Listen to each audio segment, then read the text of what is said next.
Buxorolik blogerni bir kuni bugun ertalabdan shu ko'ylagimni kiygim keldi. Albatta kommentariyada yozasizlar figura не очень deb bilaman. Keyin storiesimga sizlarga bir nimalar dedim.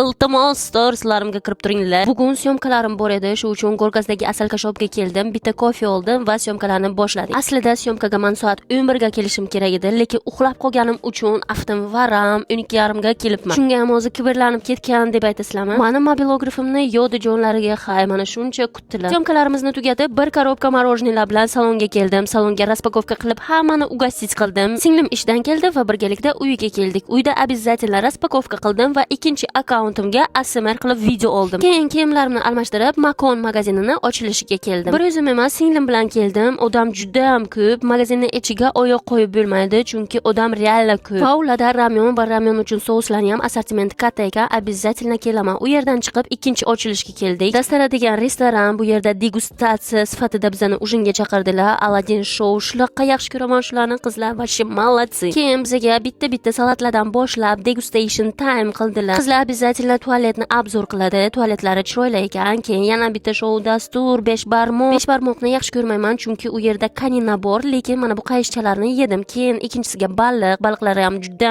zo'r. Keyin tansulki qildik. Oxirida mikrofonni so'rab ashula aytmoqchi edim, lekin bermadilar. Payt erim telefon qildilar. Erim bilan chaqchaqlashib salom hayotga kirdik. O'zimga chexol sotib oldim va shu bilan uyga keldik. Bizning uyqumiz tez kelmaydi, shu uchun ozgina TikToklar oldik, keyin raspakovka qildik. Всем пока.